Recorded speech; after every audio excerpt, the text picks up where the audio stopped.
Hello boys and girls, it's Aunty Mimmi here, and our fun book today is from the Little Miss collection and it's called Little Miss Splendid. Sounds fun, doesn't it? If you've not already subscribed to the channel, please do so now. Then sit back, get comfortable and let's begin. Nothing was too good for Little Miss Splendid. She lived in a huge house surrounded by large gardens. She slept in an enormous bed with silk sheets and silk pillowcases. She bathed in a gold bath, and she dined off silver plates. Oh, she was splendid. At least she thought so. Little Miss Splendid thought a lot of herself. In fact, she thought about little else. One day, while taking a stroll around her gardens, Little Miss Splendid came upon a small door in one of the walls. She'd never noticed it before. I wonder what's through here, she thought, and, opening the door, she stepped through.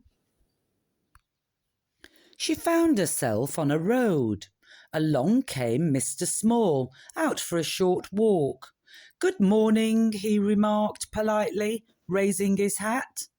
Little Miss Splendid stuck her nose even higher in the air and walked past him as if he wasn't there. What a common little man, she thought to herself.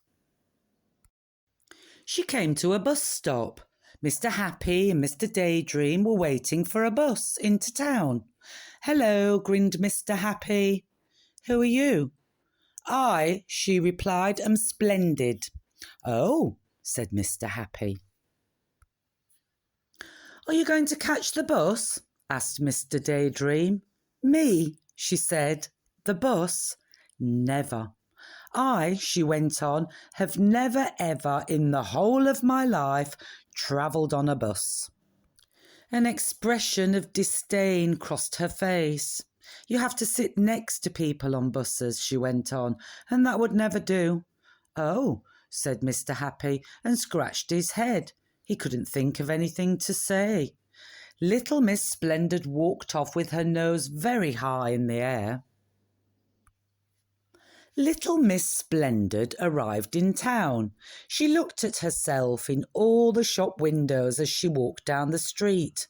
"I must say," she thought to herself, "I do look absolutely splendid." And then something caught her eye. There in the middle of the window of the hat shop was a hat. Not just a hat and a half, the most magnificent, sumptuous, desirable, gorgeous, spectacular, amazing, splendid hat you've ever seen.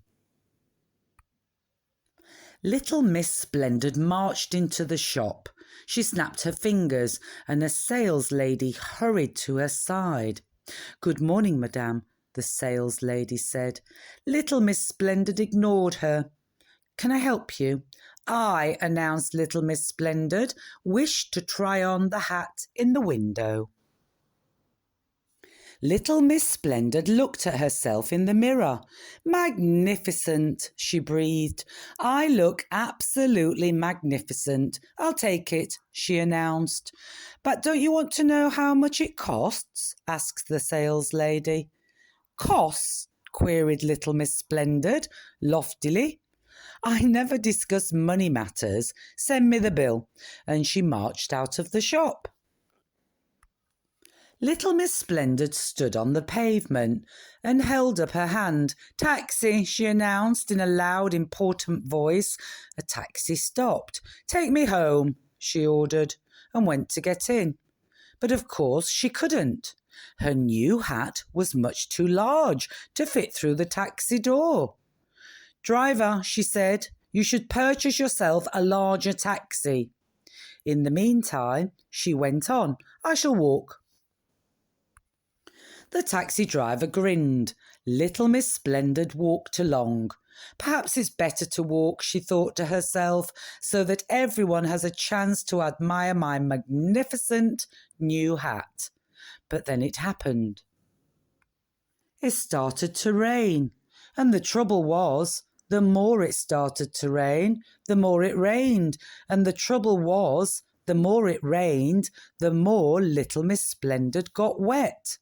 And the trouble was, the wetter she got, the wetter her hat got. What a sorry sight. Don't you agree? The bus, on its return journey from town, passed her.